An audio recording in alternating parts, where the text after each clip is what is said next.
Welcome to the Generational Awakening YouTube channel. Our aim is to encourage, equip, and empower Christian leaders and parents to effectively nurture the next generation to become resilient, lifelong disciples of Jesus. Today, we welcome our special guest, Rick Olmstead. Rick and his wife, Becky, planted the Vineyard Church of the Rockies in 1982 and pastored for 37 years. Rick was also a national leader in the Vineyard movement for over 30 years, and Becky is the Vineyard Kids National Leader. In the spring of 2019, Rick and Becky transitioned their church to new leaders to assume a new role as co-global leaders of the 414 Window Movement. As if that weren't enough, Rick has also just published a book, Off-Road Leadership, which I look forward to hearing more about. So, hi Rick, welcome. It's a pleasure having you with us to share about the 414 Window Movement and the 414 Academy in particular. You know, one of the things, Harry, that I love is that logo right behind you, the generational awakening. And underneath anything I would say is that God is awakening a generation. We believe that. Yes. And for all that he has for them and through them. And I think every generation has an opportunity. But as he awakens them, they need those of us that are older to come alongside of them and nurture them and give them the resources. And I was thinking earlier in talking with you, Harry, that they need the resources, they need the help, but the models is something that they've got to find. They got to find their ways and new ways that they can connect with a culture that's desperately in need of Jesus. And so I really believe that God is active and in front of us. And that's what we discovered, Becky and I, me mostly, about the 414. Well, Rick, can you begin by briefly telling us what is the 414 Window Movement? We kind of happened on to this movement. Becky was invited to a conference in Singapore that she normally wouldn't go to. And it was a kids thing sponsored by the 414. She went, and then I said, I think I should go too. And she said, I don't want you to go because you're not into kids, and this is about kids, and you'd be a distraction, and you wouldn't want to go to all the meetings. And I couldn't believe she was saying this. And and they said, and you don't have an invitation. and we don't have any money. And so she worked things out. She talked to somebody, and it was Minchet Wong, and we got an invitation for me, and then somebody donated some money, and I went with her. I was just along for the ride, and for the very first meeting there, I thought, wait a minute, something's not right here. This isn't just a meeting about kids. Not that that was wrong or anything, but these are mission people. These are missional people. And then Luis Bush led the first session, and he's talking about that God is raising up a generation to change the world, and this is like another Jesus movement, a Jesus revolution, only it's going to be younger. And it's just like, you guys act like this is a movement of God on the earth. This is like, wow, this is interesting. I've been part of the Vineyard movement, and we've kind of waned in this. Like, I'm interested, as a Vineyard leader. I want to see what movements. And he talked about these 4 R's that captured my heart at the deepest level was to reach every child, every individual with the gospel of Jesus, the good news of Christ, and then to rescue those. That meant a lot to me because I was rescued as a young teenager and a preteen. And then it was root them in faith that they don't walk away from, that's real and authentic and vital to them.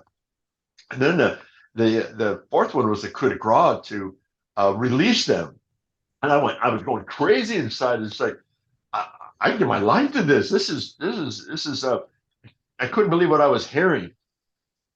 And so they put me in a denominational leaders track because I was I'm a national vineyard leader, and I thought that was kind of cool. And then finally went up to Becky. I said, Becky, these are your people. I can't believe you get to be. I'm so excited about you and what this is about. So I was hanging out with this other group. And so we had a small group. The North America was the smallest group, and that was also captured. But there was 1,000 people there, and there was maybe 30, 40 white people in the place. And I'm just like, this is wonderful. This is not Western driven. and there were Africans and Asians and Hispanics, and it was just like, oh my gosh, it was just messing with my head. And they're believing that there's a children's movement, that's upon us, and God is awakening a generation, and we need to be a part of it. We need to open our eyes, and we need to see this. And it's like Barna said, that we're losing the battle here. We're losing ground, and so I was so stirred up, and so I just became, I got like a magnet. I was being drawn in and in more and more. And by the end of it, the last session, a guy named David Ramirez was speaking, and he was talking about his life, uh, and about the Father heart of God, which is my life story. And then that just really nailed me. And I got up, for a moment to go to the back. Next thing I know, I'm crying uncontrollably. I'm sobbing, and I couldn't stop. And I thought, and I'm the only one in the room doing this. It seems like when the Holy Spirit hits me, it's like I'm the only one. And when everybody else is getting filled with the Spirit and all good stuff is happening, I'm going, what's happening here? So I thought, oh no, this is not a good moment. What do I do? And so I'm just crying to myself, trying to, not be a spectacle. And I'm against the back wall. Then I heard something that was going to change the rest of my life. And that change was, Rick, I want you to give your rest of life to this. And it's like, what? I'm a pastor. I pastor pastors. I'm a leader of leaders. It's like, Becky does kids. And then I thought I heard in that little moment, that little voice that says, and you've been relying on Becky, and I want you to come alongside of her. And then the third thing I heard in that moment was, Rick, your life is about to make sense. Your life is about to make sense. And when I unpacked that, I realized that, I grew up in a very broken situation, broken home, born in adultery, the affair my mom had with a married man, and growing up without a dad, and crazy world. And then things turned around, and I ended up with a relationship, with Jesus. And I ended up being a teacher, and then a coach and a principal of a high school. And then we moved to Colorado, and I planted the Vineyard church there. And I had been a bivocational pastor while I was doing the teaching. And all of a sudden, it's like all these things were culminating. And marrying Becky Olmstead. She was Becky Graves at the time, who's been a kids advocate and a leader of kids leaders for so long. And it's like, now I'm called to this, that God was calling me as a senior leader. And then I went up to Louise Bush, and I simply said, Louise, I don't know what to do with this. After it was all over, I regrouped myself. And I said, maybe I'm supposed to go home and resign my church and start working with kids. And in one way or the other, he said, don't you dare. So what? Don't you dare do that. You need to be an advocate to other pastors to help them see the kids and help them to turn their churches toward the kids. So you need to go home and do this first. And so we went home, and I just poured into our kids. I started visiting our kids ministry. I even taught 3-year-olds one Sunday, which was ridiculously awful. I didn't know what I was doing, but I needed to get in that world. And then the national leader of our movement at that same time approached Becky and I and said, Becky, that I want you to be the national leader for kids and be on our new national board, which is a first for a woman at that time. And I'm going, that's great. And then he turned to me and said, Rick, I want you to lead our youth and young adults. Well, it's like that came out of nowhere, except that after coming back from Singapore, we're talking weeks after Singapore getting that he approached me. And it's like, so then I became the national leader for youth, Becky for kids, and then young adults. And that went on for a number of years, that culminated, as Harry said, that we stepped down from our church, not knowing what's next. And the founders approached us that we think that God's spoken to us that you and Becky are supposed to lead the 414. And it's another what? Which is the story of my life. If something comes my way that I wasn't even thinking of, it's like, well, we can't do that. I don't want to do that. I don't want to lead anything. I'm just happy to help you guys do this. So for the last 5 years, we've been leading the 414. And that's led me to write a book, and we'll talk about that in a little bit. And one of the things I want to step back from is the 414, as I've observed and led, that it's a movement. It's a movement of God. It's a concept, and especially with the R's, it's a concept that God is raising up a generation, change the world. And what's our strategy? Well, it means we need to reach them and rescue them and root them and release them now, not sometime later. And we found out that vision sings everywhere we go. But we've also realized that people have caught that all over the world and in leading the 414. Um, I get stories or emails from Bangladesh and Indonesia and different parts in Africa and South America, people doing 414 conferences, and they've just bought into this and realized that the 414 lives, which is that belief that anywhere from 60 to 80%, that of everyone that comes in relationship with Christ, they do so within that window of 4 to 14.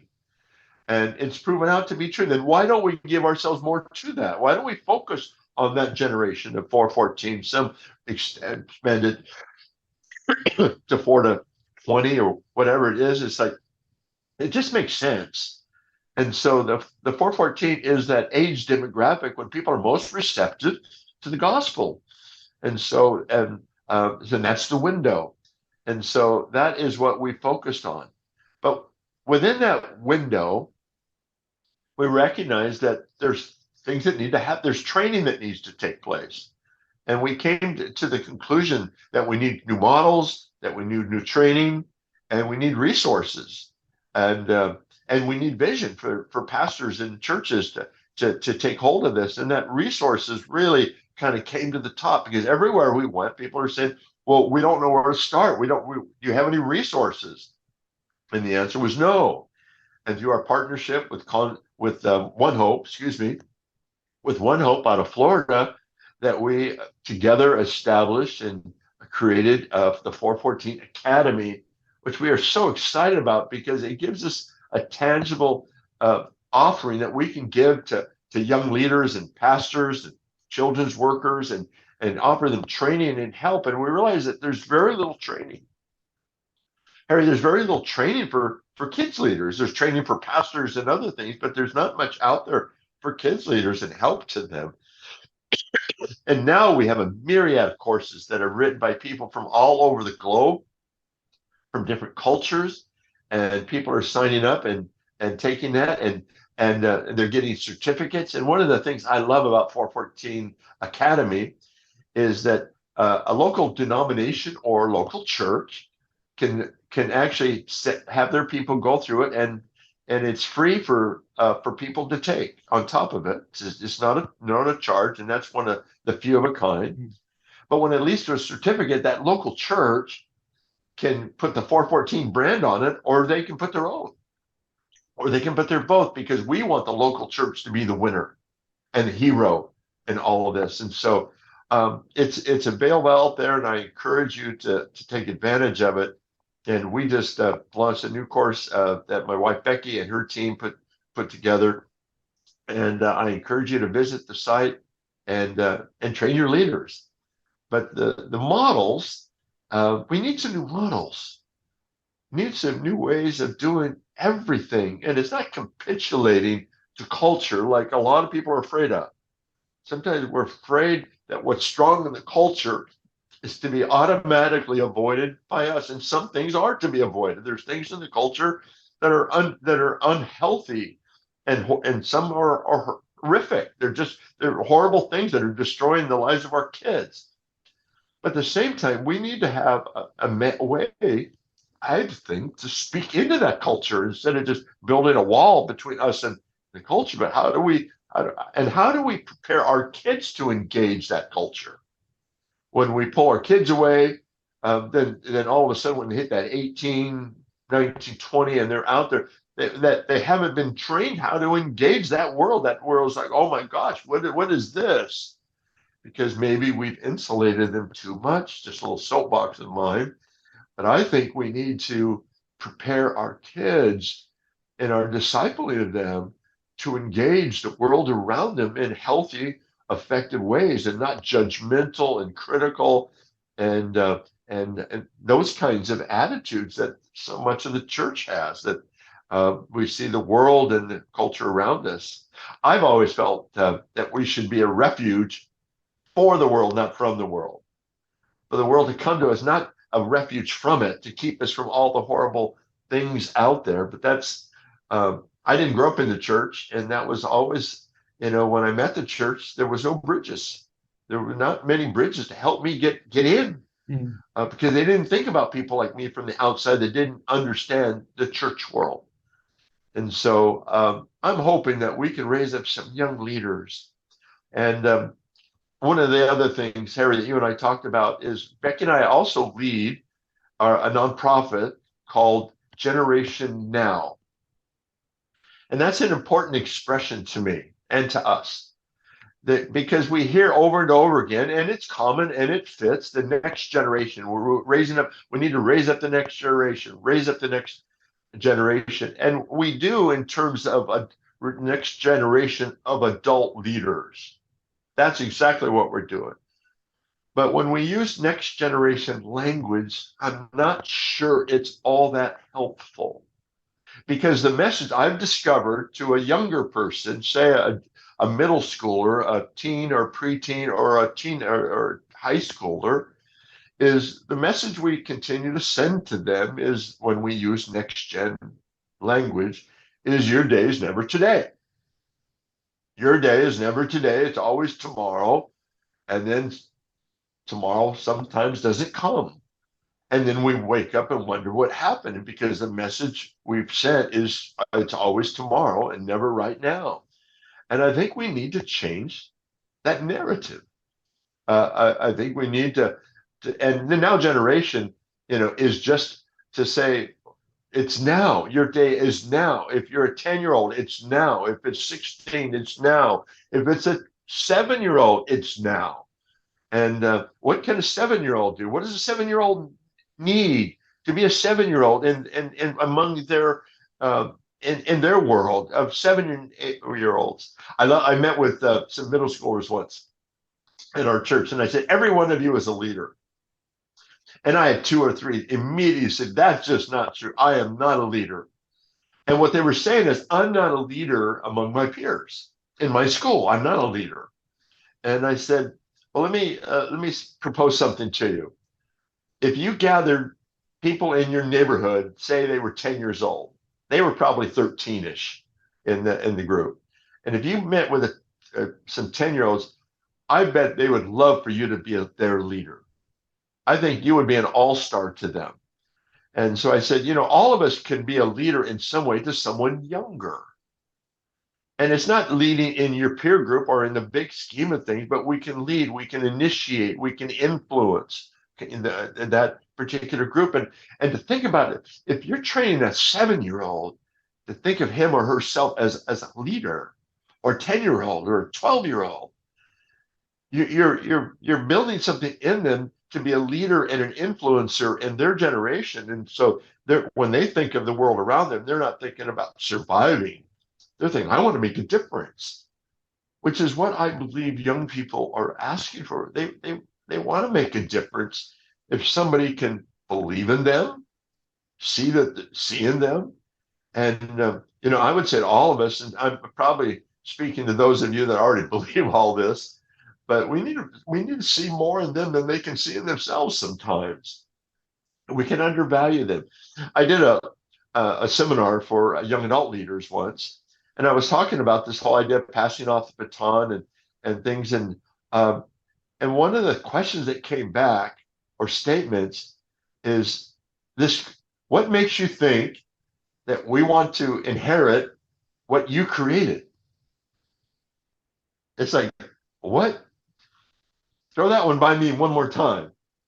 Why would you think that we want to create? So when we do with this next generation language, what happens when it's time to hand off the baton, so to speak, they're not there, because they've had to go somewhere else to be who God called them to be, because they were always next with you, but they felt they were now.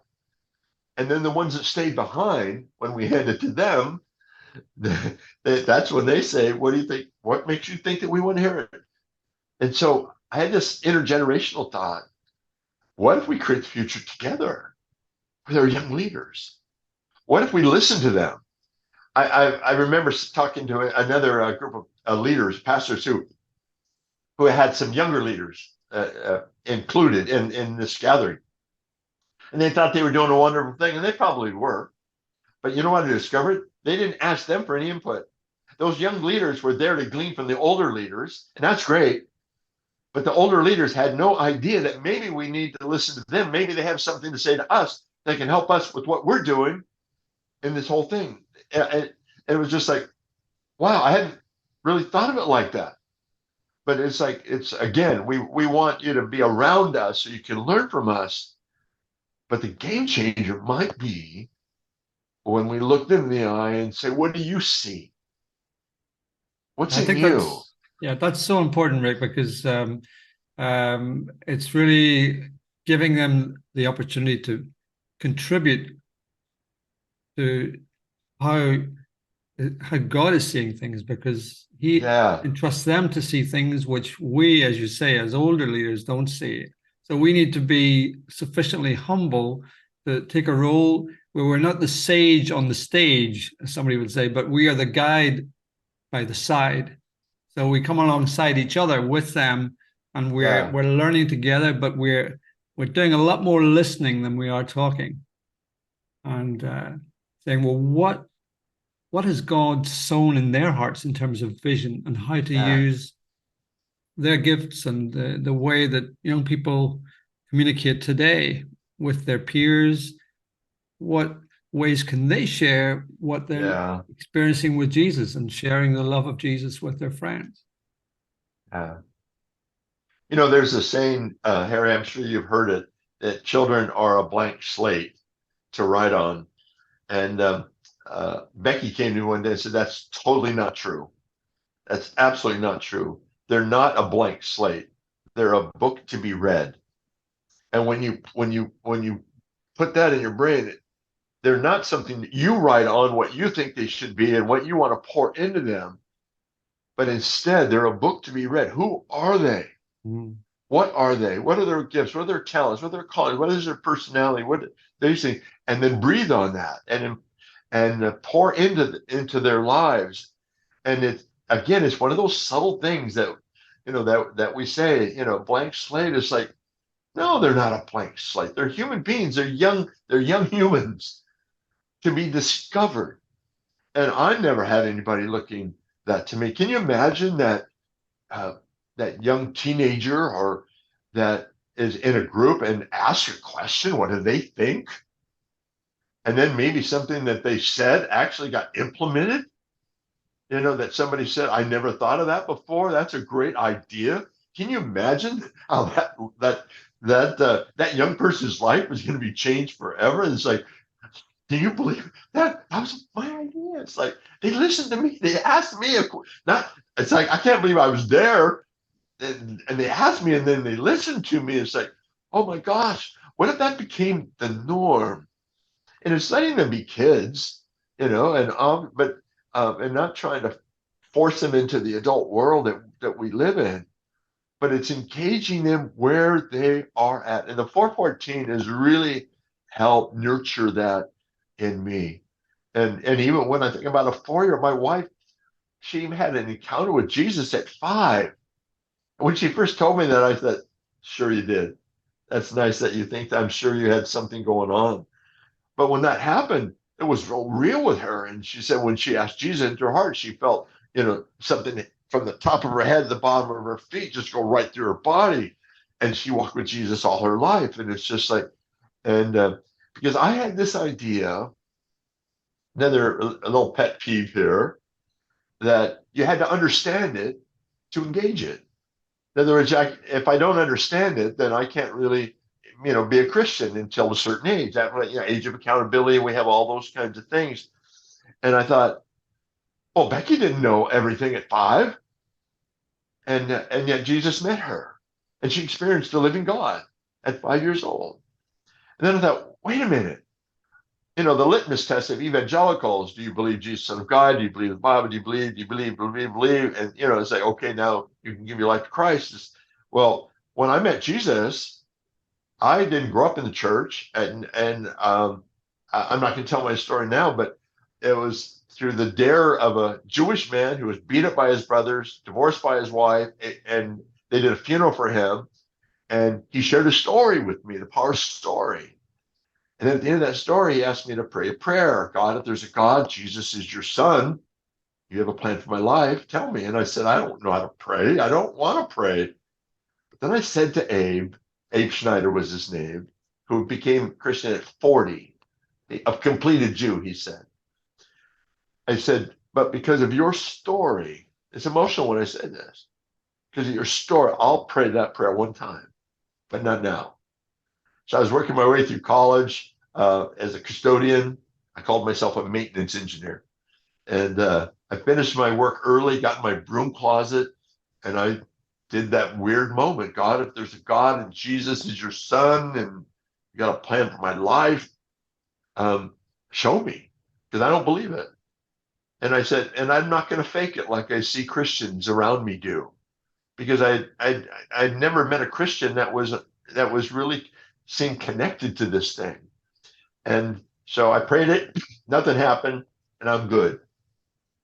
And I ended up in a classroom. I'm telling my story after all. And I went into the classroom to clean up the next couple of nights, and I'm holding my desk mop, and I turned around because I thought somebody came in the room and nobody's there, but I felt his presence. As though, what's this? I forgot about my prayer, by the way. And all of a sudden, this presence grew and grew and grew, and it's like I could barely stand up. I'm holding my desk mop, and I'm wobbling. It's like, what? I'm losing it here. What's happening? And then um, I saw in my mind's eye or something a picture of my life as a little boy, family to family to family to family, taken in by this group and that group. And I heard a voice saying, Rick, I have been with you all the days of your life. And my next thought was, who are you? Who's speaking to me? What is this? And I heard the name Jesus. Jesus. And that was not a good moment because my favorite swear word was Jesus Christ. It's like, oh my gosh, I'm having all this, it's all coming together at once.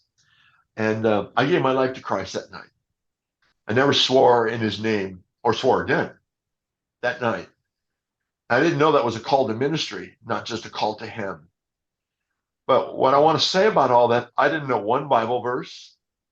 I might have known that verse, Jesus wept. I think somebody threw that out when we went to a little Bible school once. And but I didn't know anything about the Bible. I couldn't have done the litmus test. I'm 19 years old, and I didn't. And so, are you going to tell me that I'm not Christian because I couldn't outline all the tenets of the Christian faith and what the gospel is or isn't? I had an encounter with Jesus. I had an encounter with the living God. And if I want to remind us, yes, we need to teach our kids in this younger generation the scriptures and issues of faith, but they need an encounter with the living God, and that's what has carried me through. And then I got to know him and learn about him and his ways and what he has for me and all these kinds of things. And it was a wonderful discovery. When I went to church, they didn't know what to do with me because they'd never have somebody that came to church meeting Jesus first and didn't know anything else. And it's like, here I am. And I say that because of the whole idea of generational awakening is we got to take some of the barriers off the table that are not, they're not helpful. Jesus is the only barrier I understand getting to God, and not all these other things that we erect getting to Jesus.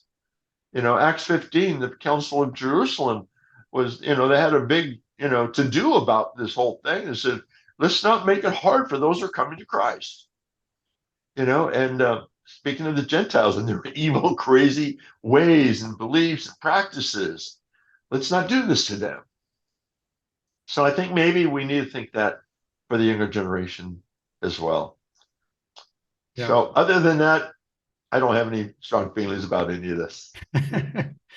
Well, there's so many points, Rick, where I can identify with your experience and what's on your heart and the message for the now generation, that God is calling them to know him, to serve him now. Right. You know, I, Yeah. I've met people, Christians who knew they were called to be pastors and missionaries at 3 and 4 years of age.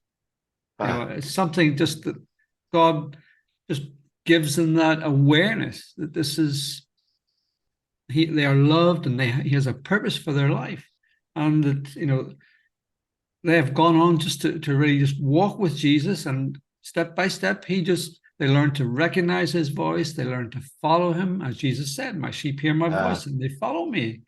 And that's Yeah. what we need to help our children to understand and Man. recognize Jesus' voice at 2 and 3 and 4 years of age, and to listen and to follow, to obey, simply where Jesus wants to lead them. And when they start learning that and experiencing that at 3, 4, 5, then when they're hit the teen years, then they have a deep intimacy with Christ. And they Yeah. don't want to go and follow other paths and do other things because they've so much Yeah. fallen in love with Jesus. Yeah. And they know who they are, that Yeah, they know identity. who they are and And whose they are. they're not, they don't have to look out there and wonder who am I and how do they're solidified in who they are as a young man, as a young woman, as a Yeah. boy or a girl. And that is so, that is a critical piece that we want to instill in our kids. And again, I think as much as information is helpful, we can't make it everything. We can't make it the major thing. Mm. And I think that we have to be careful that we're relying on the wrong things to get our kids through the maze, so to speak. Yeah. Yeah. It's not the information, it's the relationship, which Absolutely. and then the Yeah. information, the understanding will come through the experience of that truth, and not Yeah. just head knowledge. It's got to be the heart that's Yeah. engaged at every level. And we as parents need to be modeling that. It needs to be Yeah. how we're walking with Jesus. The children will do as the children see. So if they see us with an intimate walk with Jesus, then that will naturally Yeah. draw them in to want that same relationship. So it's very Yeah. challenging for us as parents. And Sure I is. know that uh, in my own experience, there are many things I would do differently now if I was to begin parenting again. Um, but God, in His grace, He works through us as we are with our weaknesses, and uh, Yeah. He, he wants us just to let Him use us and to teach us and lead us. And Yeah. if if our children have drifted away, well, we need to be really proactively reclaiming them and loving them and praying for them. But there's so much we can do as all the generation together, to really grasp what you've been sharing with us today, Rick, and to live it out, to apply it, and in our homes Yeah. and in our church communities, and Absolutely. to share it with others. But yeah, so many things, Yeah. and I just love what you've Yeah. been sharing with us today. And well, tell us. Can I share one more story that has come out of this? It's kind of, I think I shared it, last time with you, but another aspect of this is we need to create space for our kids to experience God in a Yeah, healthy, natural way. But also, when so we had a 3-year-old, um, not a 3-year-old. Let me think how old she was. She was she's a teenager now. She would have been a 4-year-old, and there was a gal in our church dying of cancer, and we prayed for her. Adults, I mean, we believe in healing, and we're praying, praying, praying, praying. And every time we pray, she'd get worse. And the doctor finally said, "You need to say goodbye to your husband. Stage 4, you're not going to make it." And I just come back from Singapore, and I had this crazy thought: what if gifts of healing and other spiritual gifts and those realities were already given proportionally to the lives of children? What if a third of all of it is dormant because it's in them. And we're saying, God, we want more of your spirit, more of this and that. What if you've already given it? So we had a night that I only allowed the kids to pray because it was a test of desperation. And I invited people that were sick or that had some serious health issues. And Sarah, the gal with cancer, she came. Um, and the gal's name was Faith, and she had her own miracle story of almost dying when she was born. And Faith prayed with her and a middle school boy. And I saw this happen, and I was crying like I am now. Um, and I was just saying, "Oh God, please do something." And so Sarah ended up going back to her checkup that next week, and the doctor says to her, "Sarah, I can't explain this, but that mass is no longer cancerous." And she's alive today, and she's healthy today. And I said, God, did you put a gift of healing for Sarah in that 4-year-old Faith? And later on, I asked Sarah, I said, what was the prayer that Faith prayed for you? And that was even more shocking. It was, Jesus, take cancer away. Not away. Like, Jesus, take cancer. That's it. That got it done. We've been praying our guts out, and that prayer got it done. And it got it done not because of the prayer, because God had chosen to work through a 4-year-old girl. And we've experienced other things of that nature. And so I just think we underestimate what God can do. And so let me tell you, Faith is now a teenager, and she knows God used her in that moment of her life. And she's walking with Jesus powerfully today. And that has everything to do with how she sees herself and how God and how she positions herself as a young teenage woman. And she's never forgot it. Becky never forgot when she was 5, me at 19. And I just share that, people, because we've got to open our eyes and see kids and young people, ourselves, each other through God's eyes of what can be, and just watch God work. And what Absolutely. do we have to lose? Nothing. Everything to gain. Yeah, beautiful. Thank Okay. you for sharing that story, Rick. It really is very powerful, and I hope it will certainly encourages me as a church leader to give the children the opportunity to just be the only ones praying for people who have needs and who are sick, and just Yeah. indicate, we need prayer, and just let the children pray for them, and Yeah. let God show us what He Absolutely. can do, because He's the one that does the healing and the There miracles. you So go.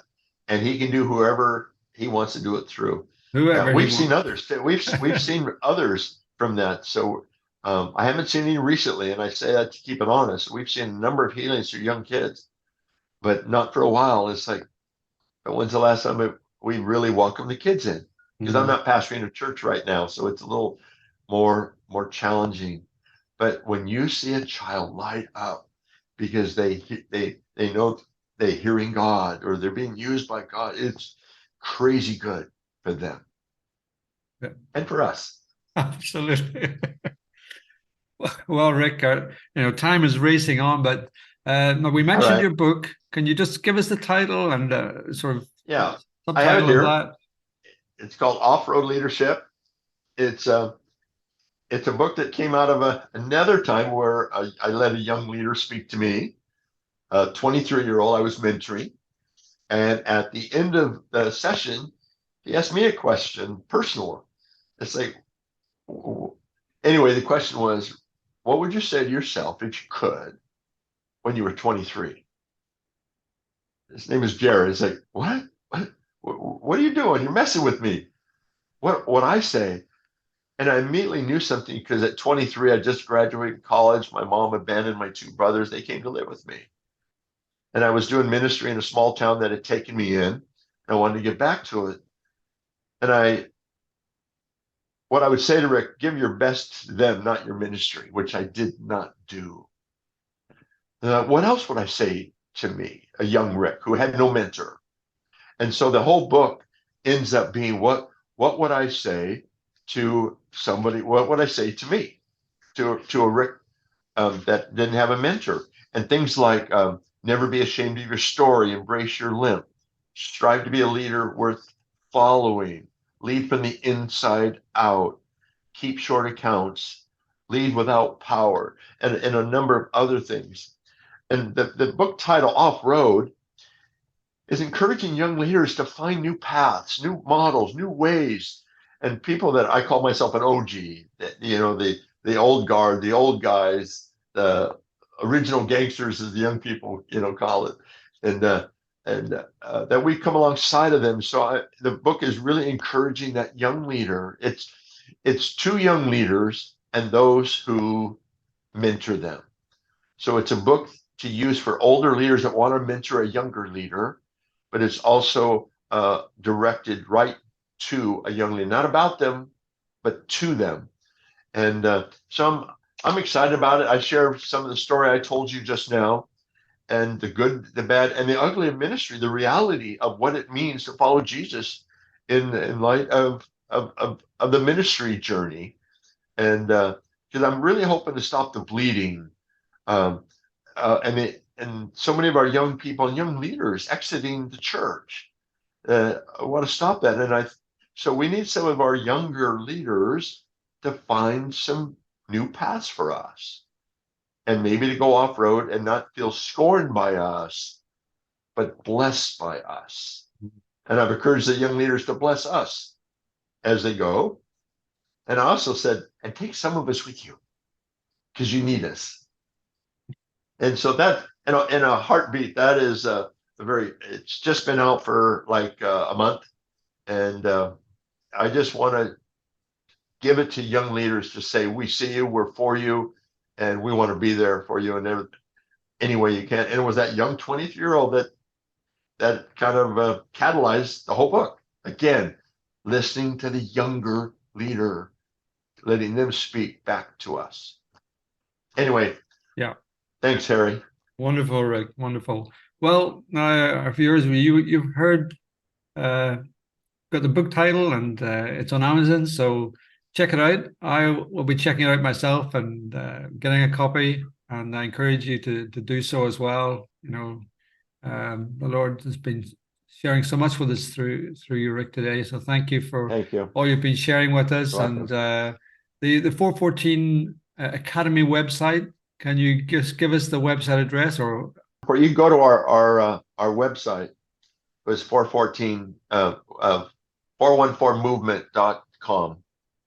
Okay. Well, we will make sure that the link is under the video so people can check it. I will also put it on the screen so people can see it. So again, just thank you for just an amazing sharing of your heart and of what the Lord has been speaking into your life for the now generation, and for us as leaders, as we seek to and need to come alongside, our children and youth today, and hand in hand, listening and learning together, and serving the Lord. So that's been very, very powerful in what you've been sharing. So, and if our viewers, if you find value in what we have shared today, then I invite you to like this video and hit the subscribe button and the notification bell to be informed of each new video released.